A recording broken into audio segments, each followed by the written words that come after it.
Good afternoon, everyone, and welcome to PNP Live. I'm Brad Graham, co-owner of Politics and Prose, along with my wife, Alyssa Muscatine.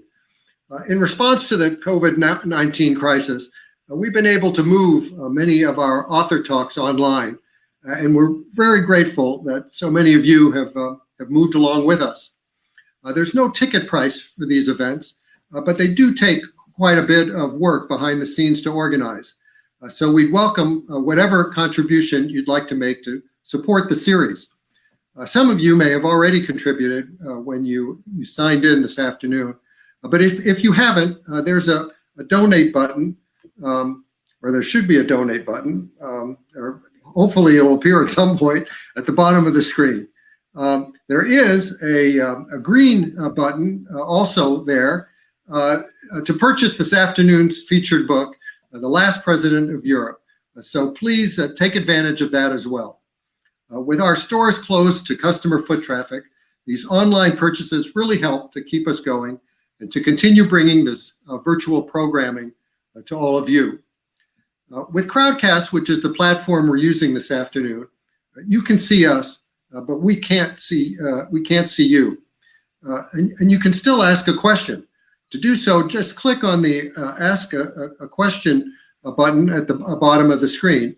There you'll be able to read the questions that others have asked as well, and even vote on the ones that you'd like most to hear answered. And we'll get to as many questions as we can later in the program. We have a great event for you this afternoon with two people who were among the most talented journalists I ever worked with when I was at the Washington Post. And two people who both especially know Europe very well, having reported on and from the region for many years. Bill Drozdiak first moved from the US to Europe in the 1970s to play professional basketball before finding his way into journalism. He covered the State Department for Time magazine, then joined the Washington Post, where he stayed for 20 years, doing stints in several European capitals and taking a turn as the paper's foreign editor. After that, Bill embarked on a career in the nonprofit world that helped to deepen his understanding of Europe.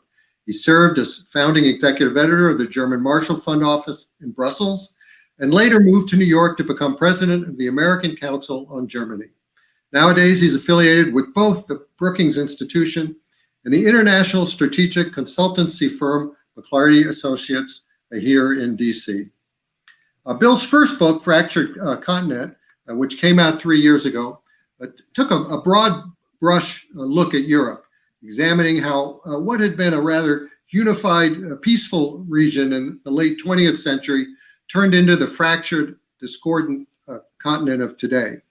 In his new book, The Last President of Europe, Bill focuses on one continental leader in particular, Emmanuel Macron, and his ambitious, consequential efforts over the past few years, not only to revitalize France, but also to spur Europe to show greater cohesion and to act more strategically to protect its collective interests. Bill has always had a great ability to write fluidly and engagingly, and his book provides a very clear, concise, informed, and insightful account of the French president's struggles to achieve his bold visions for both France and the European continent. Jim Hoagland, who's in conversation with Bill this afternoon, also has had an illustrious career in journalism that has taken him all over the world. As a foreign correspondent for the Washington Post, he reported from Africa, the Middle East, and Europe. As a top editor, he oversaw the paper's foreign coverage for a number of years, then became a columnist based in Paris, writing on foreign affairs. He's won 2 Pulitzer Prizes, one for international reporting, the other for commentary. And it was Jim who, as the Post's Paris correspondent, gave Bill his first reporting job as a stringer, and then, years later, helped bring Bill full-time to the Washington Post. So, gentlemen, let's hear about the last president of Europe. Brad, thank you very much. It's a real pleasure to be here with my old friend, Bill Drozdiak, who is indeed one of the keenest observers of Europe that I've ever run across. And the idea of taking on this young president and describing what drives him, what is the vision that Emmanuel Macron is trying to accomplish is a very worthwhile endeavor, I think, Bill. How is it that you came to fasten on Macron, and what do you mean by your intriguing title that he is or could be the last president of Europe? Well, thanks, Jim. Very good questions. But let me just start by thanking Brad, Lissa, and the team at Politics and Prose on behalf of my publisher, Public Affairs, and myself for hosting this event at a very difficult time for authors and publishing in general, since the usual way of drawing attention to books, those channels have been shut down. So we hope this will be a way of engaging a great audience, both here in the United States and in Europe, to hear why this book matters today. What captivated me about Emmanuel Macron, who was 30 years younger than me when I started this project a couple years ago, was that he was a political neophyte, never elected to public office before, who won the French presidency while demolishing the political establishments on both the right and the left. And when he took power, he was not content with just engaging in the usual agenda. He said, I'm going to transform and modernize France. I'm going to revitalize and invigorate Europe, and I want to reshape the world order. And these Herculean ambitions, I thought, this really warranted a close chronicling of his efforts. So you asked why about the title. I gave it. They call it The Last President of Europe. It's subtitled Emmanuel Macron's Race to Revive France and Save the World. The rationale behind that is that all the years that I had been working as a journalist in Germany and elsewhere, the European Union was a sacrosanct set of institutions. It had guaranteed peace and prosperity for nearly now 70 years. The leadership of Europe was a tandem between France and Germany that began with Charles de Gaulle and Konrad Adenauer, and later we saw Willy Brandt and Georges Pompidou, then Helmut Schmidt and Giscard d'Estaing, and finally Helmut Kohl and Francois Mitterrand, which in the wake of Germany's dramatic reunification pledged to unify Europe toward a true political community, starting with melding their currencies together in the euro. So this had been traditionally a strong belief. Now, when I started reporting, I realized that Macron was speaking to an empty congregation, that while France had elected the most pro-European president in recent times, he was left bereft of any cooperation, deep, far-reaching cooperation from other leaders in Europe, because I think one of the potential tragedies for Europe is this retreat into nationalism and national interests, which we have seen notably in Germany. Chancellor Merkel, despite her admirable record as chancellor, does not have the emotional attachment, I believe, to seeing Europe develop into an integrated political community that can compete on the same level in big power rivalry with Germany, with Russia, China, and the United States. So at this stage of the 21st century, and we'll get, I suppose, into what may lie in store in the post-pandemic era, at this stage, what Macron was seeking was to galvanize the leadership of Europe and saying, before it's too late, we need to make a dramatic move toward closer integration. With Britain leaving the European Union, there is the risk that Russia, China, and the United States will pick apart Europe and leave us defenseless in a way of our own for our own interests. And there's a chapter in the book called Europe in Pieces, where I describe that potential scenario.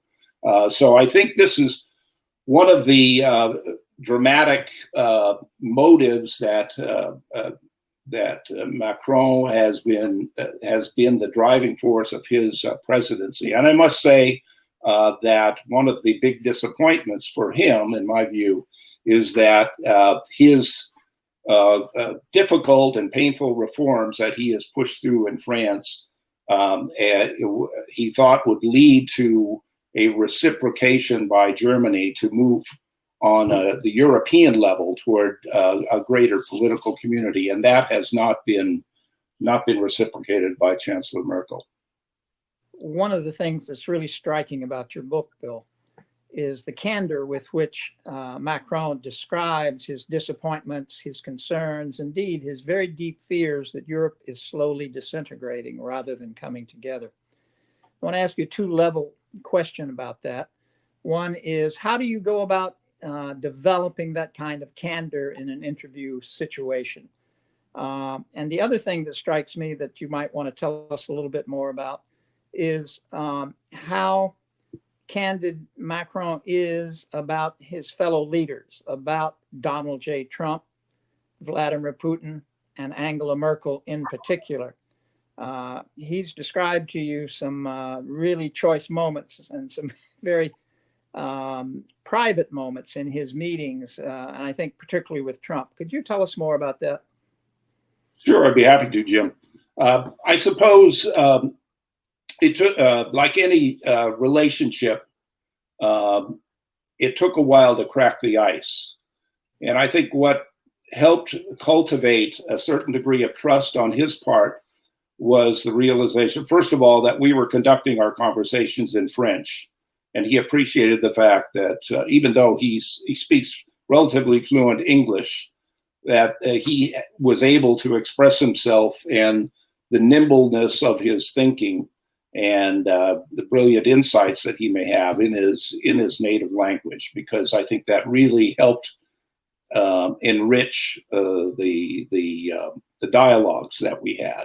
So being able to do it in French, and he said on a couple of occasions, it's a pleasure to speak with an American in French, I think helped us build a degree of trust. And also I was straight up front with him about what I was seeking. I was not trying to do a kind of gotcha book, try to find out gossip behind the scenes or anything. I was more interested in his vision of the world, what it would be like, when he will be my age. I'm 30 years older than he is.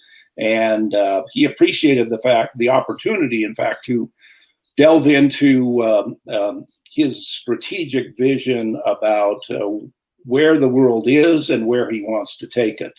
At one point, he asked me what was the most transformative event in my professional career as a journalist. And I say, well, it had to be the fall of the Berlin Wall and later on the rise of China. And when we were having the discussion of geopolitics, I was trying to draw him out. What do you think the world will look like 30 years from now when you're my age? What will be the biggest historical inflection point? And at this time, this was a conversation, our last conversation together for the book was last September. And he said, I believe it will be the spectacular transformation of Africa. And he saw that given the demographic problems that Europe faces and the huge growth potential in Africa, he was hoping to resurrect what the great historian Fernand Braudel had talked about in his books about the Mediterranean, the cross-fertilization in both culture and economics between Europe and Africa, which had occurred in previous centuries. And he saw that as the way to save Europe as a dominant force and bring it back as perhaps a new age of enlightenment for the world. But what has troubled him, I think, has been the narrow-minded thinking of other leaders who have been reluctant to sacrifice their domestic interests for the sake of a greater European vision. And this is not. This is still something that I think is at the heart of Europe's difficulties. If I could just say, in light of what is happening now in terms of as Europe prepares for an economic recovery after the shutdowns of this pandemic, we once again see this bitter infighting between wealthy creditor countries in the north and poor indebted countries in the south. And this is an issue, I believe, that could really cause the European Union to fall apart.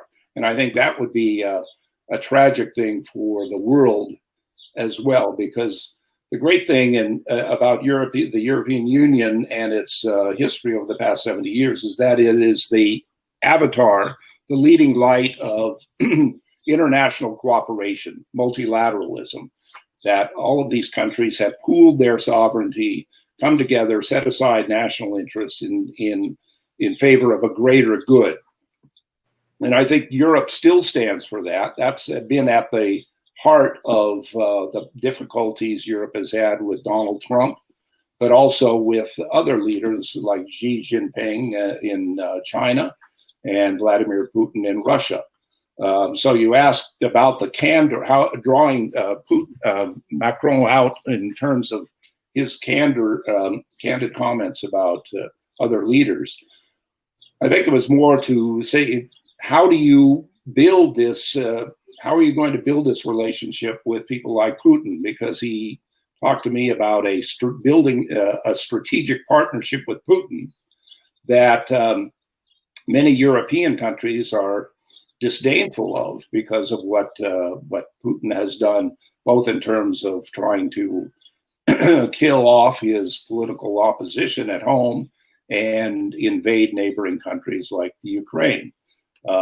And then in conversations about Donald Trump, I think Macron was too shrewd to be drawn into outright criticism and denunciation of Trump. He said, look, I'm the leader of France. He is the leader of the United States. The United States and France have a long, enduring alliance. We, as different as we are, we need to find ways to work together. So, but once we got into the conversations and I could pull out details and anecdotes, I think that helps enrich the book, and the totality of the reporting will help, I think, the readers see these remarkable personal differences and how they try to build on them, how leaders try to build on them to develop relationships that could be beneficial to their own countries. But going forward, do you think Macron has concluded that he and France can no longer count on the United States and has begun to fashion alternative policies? Yes, and that's where he was quite candid. He said quite openly to me, and he's done this in other interviews, it's not just in this book, that he believes America's turn away from Europe predates the Trump administration. He cited the Obama administration's pivot toward Asia, and even during George W. Bush's administration, which were marked, of course, by the strategic blunders of going into Iraq and Afghanistan. Already France and Germany and other countries have said, how long can this alliance, Western alliance, sustain itself when we are being dragged into these terribly unproductive adventures overseas? So there has been a recognition that now, 3 generations after World War II, that the enduring bonds between Europe and the United States that served both continents so well when we were in a Cold War era no longer have that connection. We're 30 years now past the dissolution of the Soviet Empire, and so the strategic challenges are much different. And I think that with the United States turning its attention more toward Asia, the challenge represented by China and also other rising powers in that part of the world, that Europe feels that it's going to be neglected. And to be fair, I think Macron and Merkel, for that matter, recognize that it's time for Europe to take control of its own destiny.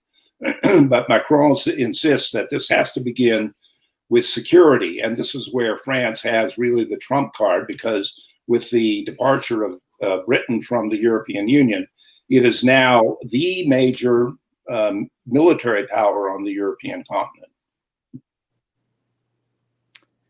You also give us a very good picture of Macron's personality and his private life, to the extent that one has private life in a situation where you're leading the nation.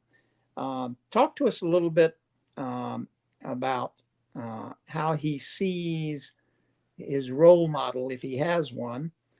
Talk to us a little bit about the importance of his wife, who, as many French observers have noted, is 24 years his senior and has played a very important role, I believe, in his life. But talk to us a little bit about Macron, the man. Well, sure. He's a fascinating and complicated individual, as you might imagine. Let's start with the philosophical influences in his life.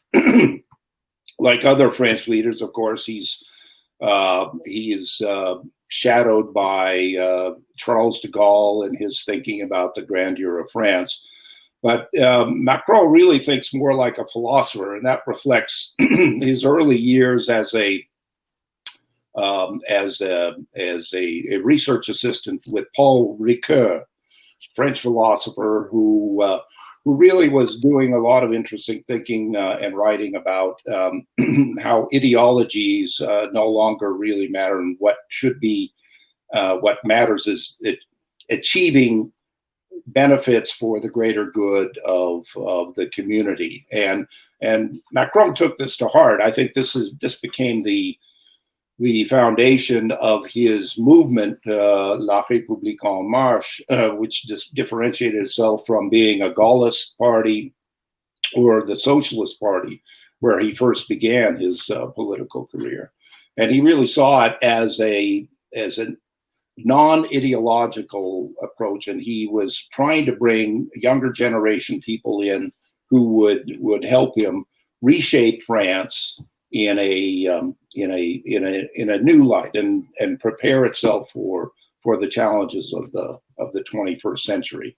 He realized that France could no longer go on being just having the state account for nearly half of the economy. He wanted to liberate the entrepreneurial zeal among young French people.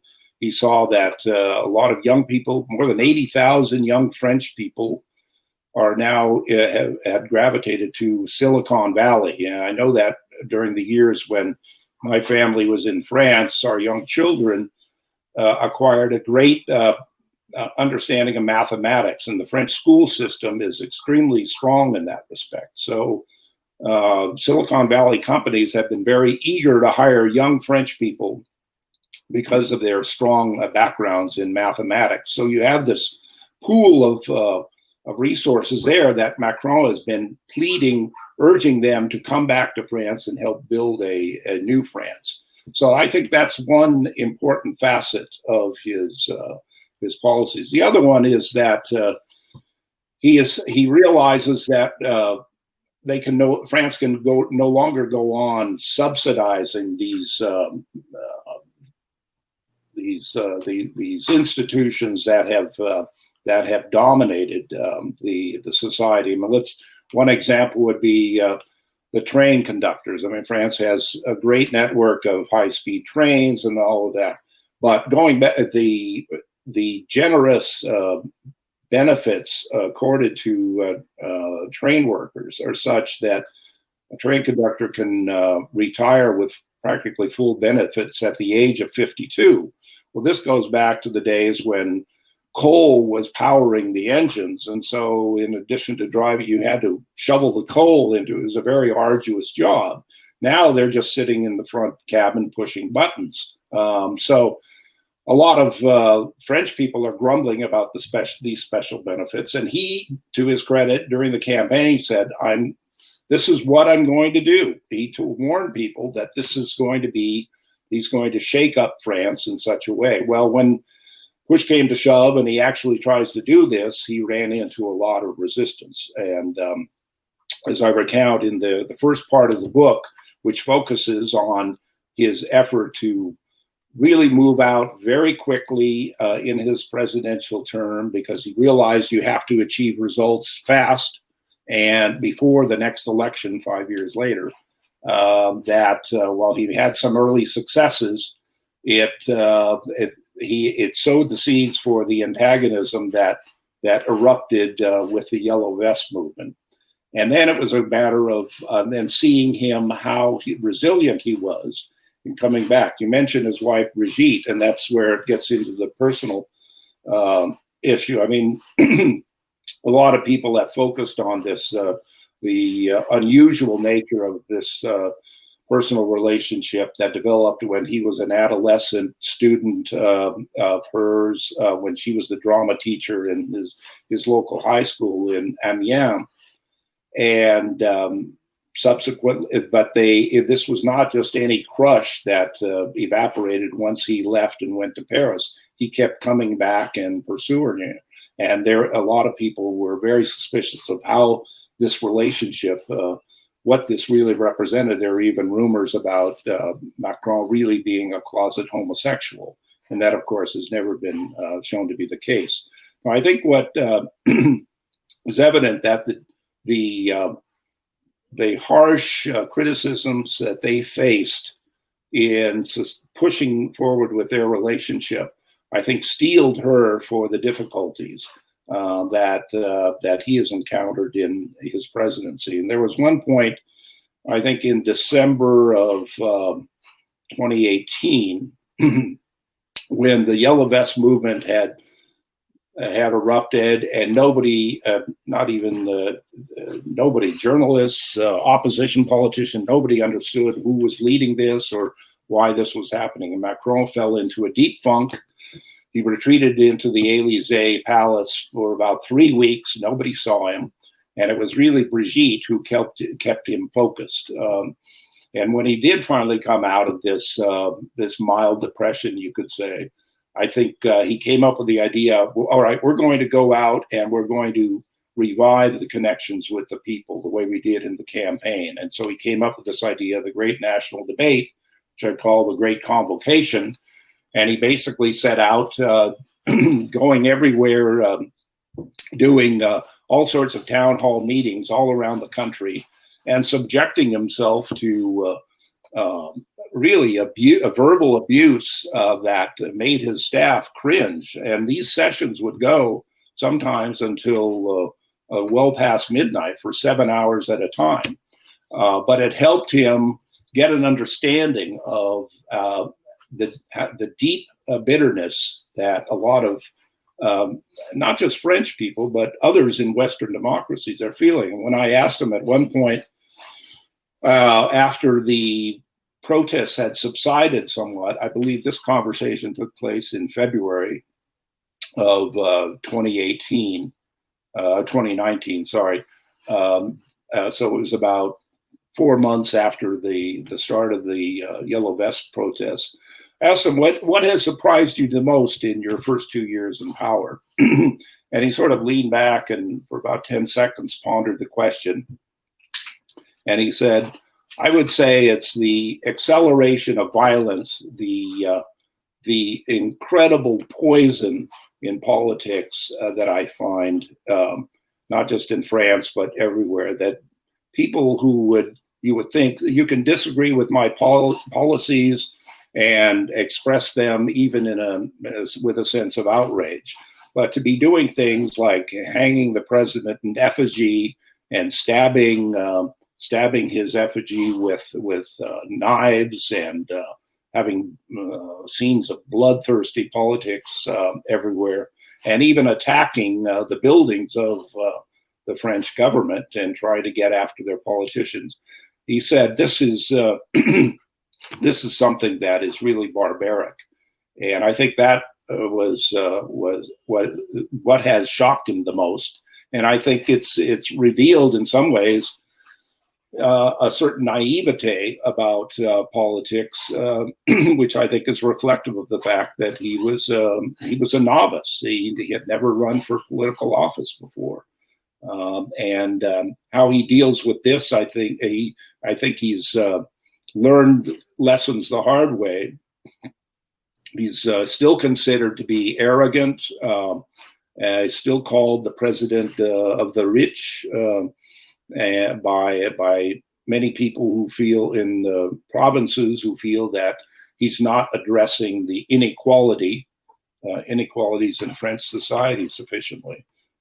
So I think this is something that's going to have to drive him forward. But now, of course, his popularity ratings have been soaring because the French people have been remarkably obedient to the government's demands to shut down, much worse than we've had here in this country, in order to cope with the pandemic. That frames my last question to you very nicely, Bill. How do you explain that French acceptance of the political leadership that's imposed such draconian conditions on them? I think it's the way Macron, he's handled this quite deftly. I think he's tried to be upfront with the French people. He's appeared on national television 4 or 5 times in the last 2 months, calmly explaining why the economy has to be put into a coma, why people will not be allowed to interact, and the rationale behind social distancing. I think he's brought in the leading scientists and medical doctors to serve as the advisors and really the policy architects of his government. And also he's been willing to admit mistakes. And he said, starting with myself, we're going to have to reinvent ourselves after this crisis, because this is going to transform our economic and our political system in ways that each of us will have to face up to our responsibilities. So I think that willingness to accept this responsibility and admit the mistakes early on, because they had shortages in France of masks and protective equipment that they were not prepared for. Sounds like a refreshing change from what's happened elsewhere. Brad, over to you.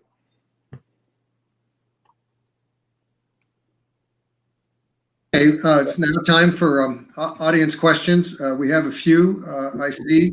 And while we go through those, let me invite everybody else to add to the list. You just click on the Ask a Question button at the bottom of the screen and type in your question.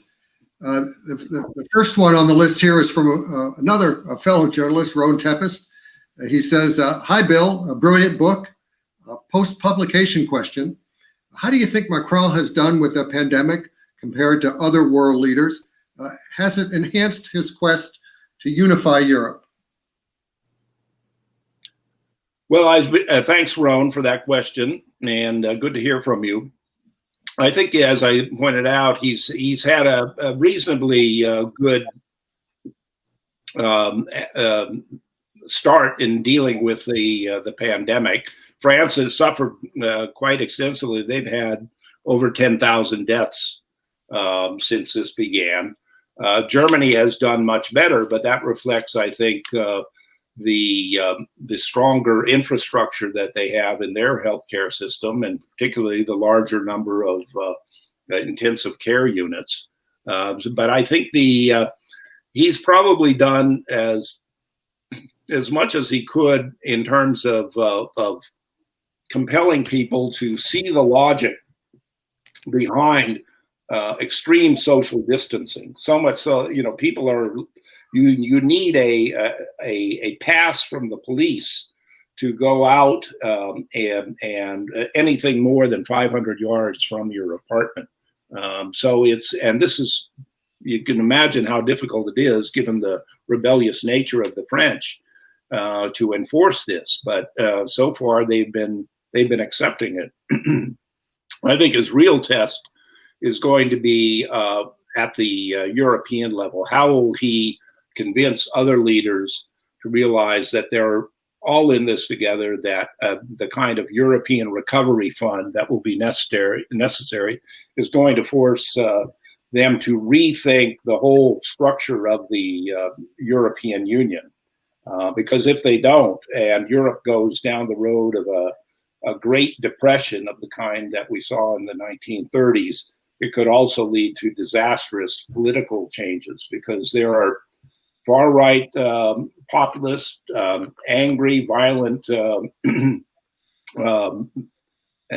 political movements just waiting to take power, starting with Matteo Salvini and his far-right coalition in Italy, but also Marine Le Pen and her supporters in France. There are other, the far-right party in Germany, which has now started to decline somewhat because of the successes that Merkel's government has had in keeping the death rate rather low in Germany. But they still represent a challenge for the future. Next question asks, to what extent has President Macron's ascent to power, without the backing of a major French political party, hobbled his reform efforts, both on the domestic front and among France's major European allies? Well, I think part of the problem was that he faced starting out was that his movement was not a political party, that it did not have much deep roots in the French society. So out in the regions, they did not have many mayors or leaders in different regions that could help pass along the sentiment of the people to the president and his prime ministers. So I think this contributed to sort of a lack of understanding in Paris of the mood of the people elsewhere. But I think that what we have seen with Macron could well be emulated elsewhere in other countries, as unless the traditional parties, the Christian Democrats on the right and socialists on the left, finally revamp their political strategies and come up with answers to the pressing questions of the day, starting with what is the economy, what are European politics going to be like after this pandemic subsides. The next questioner would like to hear more about Macron's wife and how she might have shaped his leadership style and policy agenda. Well, I think there are certain areas where she's had a clear influence. So one is culture, another is education. You see that when you walk into the Élysée Palace, it's quite striking that instead of the old classical paintings from the 17th and 18th century, you now have avant-garde, modernistic paintings on the wall, tapestries the same way. So, I mean, she has brought a sort of youthful approach, and in education, because she was a former teacher, she has been influential in helping him develop a reformist agenda in making sure that the education curriculum is more adapted to the needs of young people who will be looking for jobs, adapting what they study to what will be required for economic success in the future.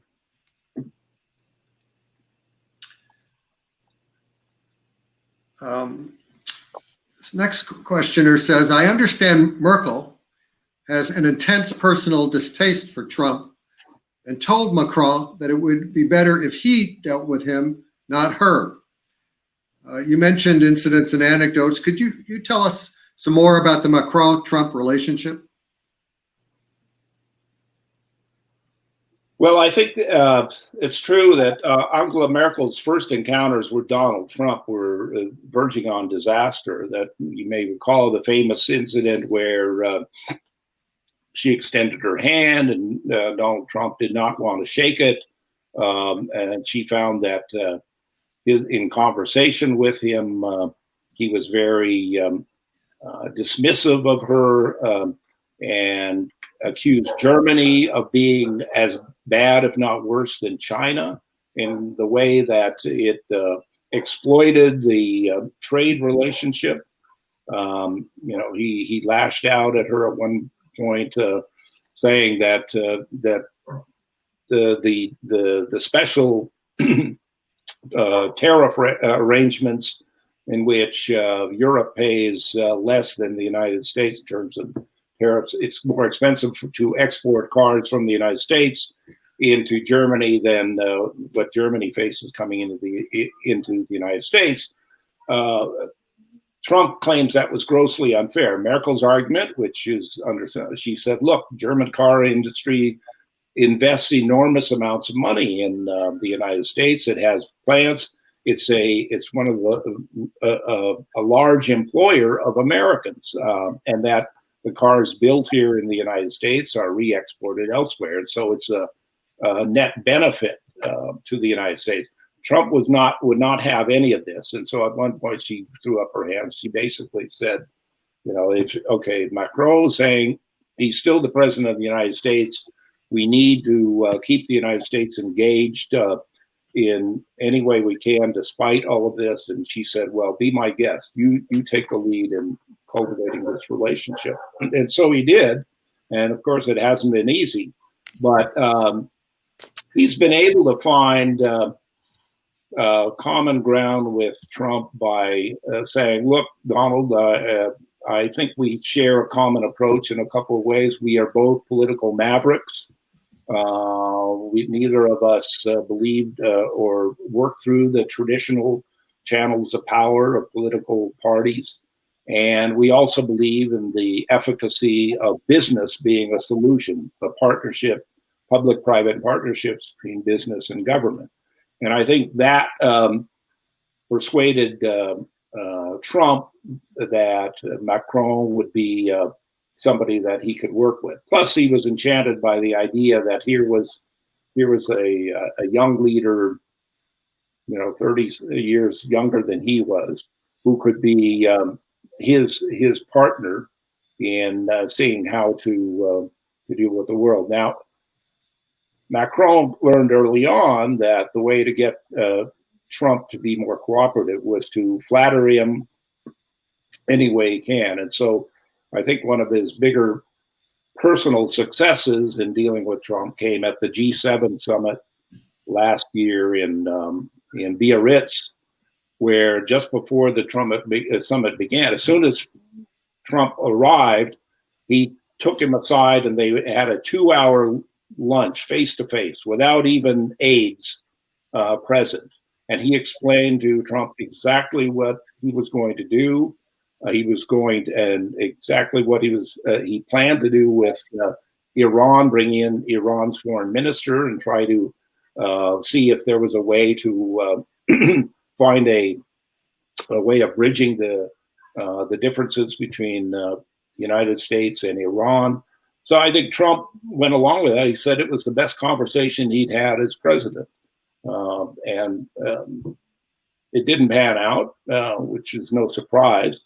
But they have still kept up a dialogue despite the very disappointing outcome, not just Iran, but also in Syria. I would say that was where Macron was most furious with Trump's decision to pull out American forces who were supporting the Kurdish rebels in eastern Syria, because it left several hundred French special forces perilously exposed and could have cost their lives. And that led to him saying in a famous interview with The Economist last year that he was saying NATO is brain dead because if we don't even have coordination between allies in dealing with issues like Syria, then what good is the alliance?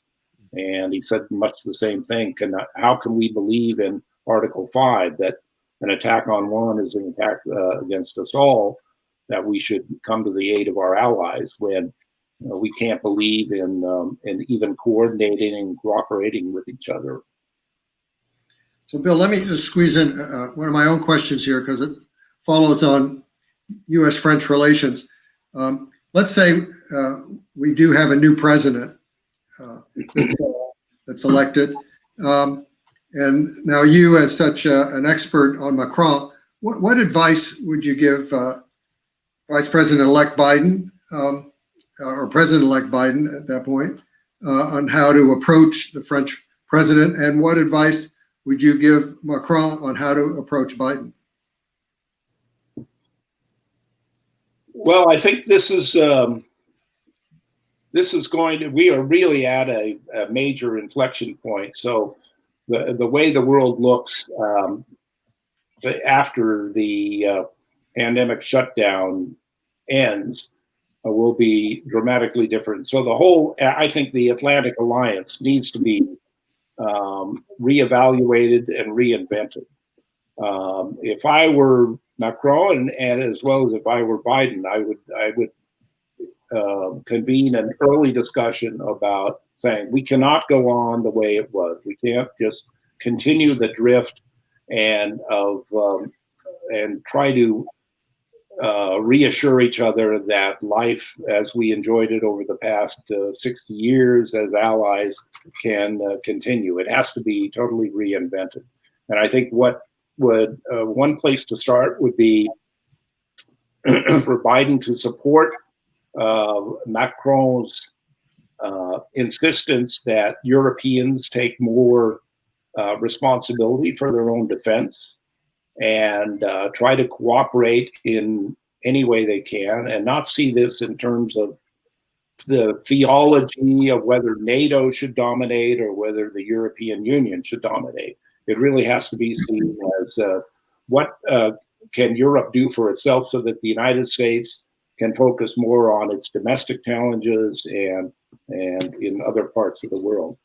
But I think there's a willingness, certainly in Macron's mind, and also I believe that from what I hear from the people who are advising Biden, that we need to find a way to sustain the Atlantic Alliance, but come up with a new, more updated version, because there's no question that Europe and the United States working together is a much more effective way of dealing with China, Russia, and the other challenges of the world today, because as we see this resurgence of big power rivalry and other challenges that we will face in the future. For example, let's just take why wasn't Europe and the United States meeting early on to set up an enormous fund or to bring their scientists together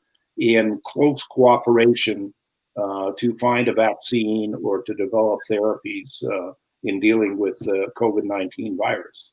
As it turns out, this cooperation is taking place in fits and starts, but only at the private level. American companies like Gilead have partnerships in Europe, but it would be much more effective if the leaders of governments on both sides of the Atlantic were driving this movement. Next questioner asks, is there still a chance, however small, that with Merkel's refound political strength, she might eventually end up giving more support to the European ideas of Macron? Well, I think there is a strong belief on the part of many Germans that Europe must be the key to their future. I think this has been for the last few decades certainly the cornerstone of Germany's success, both politically and economically. I think that Helmut Kohl, when he left office, was proud of the fact that Germany has more neighbors on its borders than any other country, and all 9 of those countries were very close, friendly relationships. I'm not so sure you can say that today, and I think, as I said earlier, it's different now with Chancellor Merkel because she grew up in the East. She doesn't have the emotional investment in the basic rationale behind the European Union, which was to make war unthinkable between France and Germany, and to extend this peace project not just across Europe, but even to other parts of the world. And I think that her successor, I hope, will be somebody who will reciprocate Macron's thinking on Europe, because, as I said, he is, for the first time, we have a French leader who wants to take Europe dramatically toward the path of an integrated political community. And I think this is where Europe would greatly benefit by speaking with, having a cohesive strategic vision and speaking with one voice rather than breaking up into different lines of thought, which is what China has been effective at doing in dividing and conquering parts of Europe by offering aid and loans to those countries that are willing to cooperate with China on their own in defiance of what the European Union's attitude is. Here's a question about the title of your book. Why the last president of Europe? Macron is more a driver to force leaders in Europe and in the world to move in a more consensual manner. Do you agree? Well, I think he's laid out at great length, as I spell out in the last chapter. I mean, he's had a blizzard of proposals. It must be 20, 30 proposals to bring Europe closer together, and he hasn't been able to convince the other leaders to do that, to join him in pushing forward. And I thought, my last meeting with him, I found him on the brink of despair because he was saying, I was asking him, he had given a speech earlier to French ambassadors and saying that if we don't move quickly, we will be unprepared for the next crisis that hits us. And we could find that Europe could disappear just like previous civilizations have disappeared. And he said, it's not that far-fetched. And he explained, that's how I really believe, that we are now on the brink of a precipice, and that unless we make these changes and show the political courage necessary to move Europe forward, that we could see it all fall apart. And at one point he just said, I met with these words, à quoi bon? He said, à quoi bon? Which means other leaders are saying, what's the use? Why bother? So there's a certain complacency that he found very disconcerting among other leaders in Europe, not waking up to the crisis. And now that crisis has occurred in ways that I doubt he had ever imagined. And it's confronting Europe with an immediate challenge that is greater than anything since the 1930s.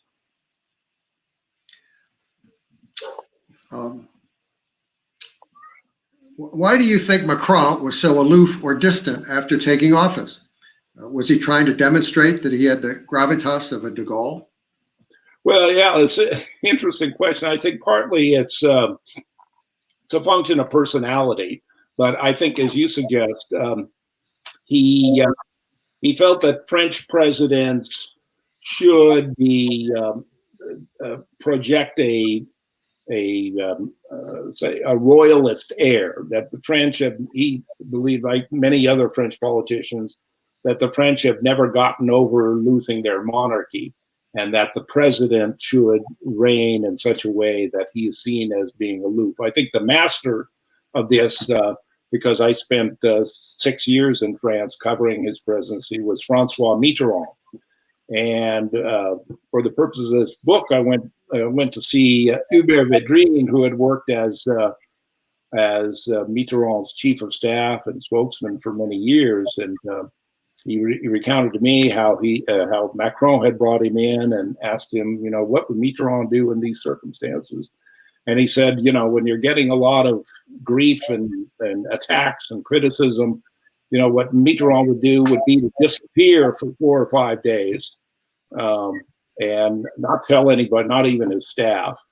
And his staff would then be telling journalists and the outside world, the president has retreated to think great thoughts about the future of the world. And then although he was probably taking walks with his mistress or something in the French countryside. And then when he would come back, and he was then seen as this sort of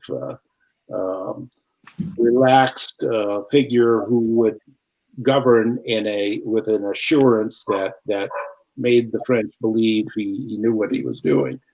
And Macron's immediate reaction to Védrine's advice was saying, how can I do that in the age of social media? If I disappeared for even 24 hours, people would say, I've got some fatal disease, that I'm on stage 24 hours a day, 7 days a week. So that part was frustrating it. And but he, I think, is a cold and distant person himself, going back to, I think, the difficulties in his youth when, and the relationship with Brigitte, how difficult it was for them. He's learned to be very guarded in dealing with other people. And I think he doesn't have the politician's natural sense of empathy for crowds that he may meet. People like Jacques Chirac, for example, love to mingle, have a beer or eat a sandwich with people on the street and show that he was just a regular guy. Macron doesn't have that. When somebody comes up to him, there was a famous incident where a gardener came up and said, I'm unemployed, how can I find a job? And he said, well, I can walk across the street and find a job for you if that's what you want. And of course that was seen as the height of arrogance. So I think his tactile skills as a politician have been very, very much wanting, and this has hurt his image. We really have time just for one more question, Bill. What has been Macron's reaction to your book? I haven't heard from him personally. The book just came out last Tuesday. I've spoken with his former diplomatic advisor, who's now the ambassador to France here, Philippe Etienne, who is also looking forward to reading the book. But they're well aware of what I was writing and what I was going to say, so I don't think there will be too much of a surprise. Here, I can squeeze in maybe one more. Political life has always been vicious in France. Macron is trying to do politics in a totally different way by speaking the truth and trying to forge a consensus on major issues. Do you think the French are ready for that, or will it fail the way it did whenever it was tried in the past? Well, I think he was very much under attack, even after the Yellow Vest movement subsided. More protests came out about his plans to revamp the pension system in France, which was unsustainable financially. And how people will react now once the coronavirus crisis subsides will be interesting. I think he is getting advice. A lot of people are telling him, slow down. You're trying to push things too fast, and it's disorienting to the French people. But I think that he's going to face a whole new set of challenges in the months to come, as will other leaders in Europe, because the economic consequences of this, I think the latest estimate is that the European economy will shrink by 12% by the end of this year, and that will have unemployment levels reaching 30% in many countries, and that this is going to really lead possibly to open insurrection. And I think this is what he's going to be facing in the months to come. Yeah. Well, Bill, I think we might have lost Jim there, but I've certainly enjoyed seeing and hearing from both of you again. It's brought back memories of old times in the newsroom. And thank you very much for what I think everybody who's watching will agree has been a very illuminating discussion about the French leader. Again, the title of Bill's book is The Last President of Europe, and you can get a copy or several by clicking on the green button at the bottom of your screen. And all of us at Politics and Prose appreciate all of you for tuning in. And from Lissa and the staff and me, stay well and well read. Thank you, Brad. Thanks, Brad.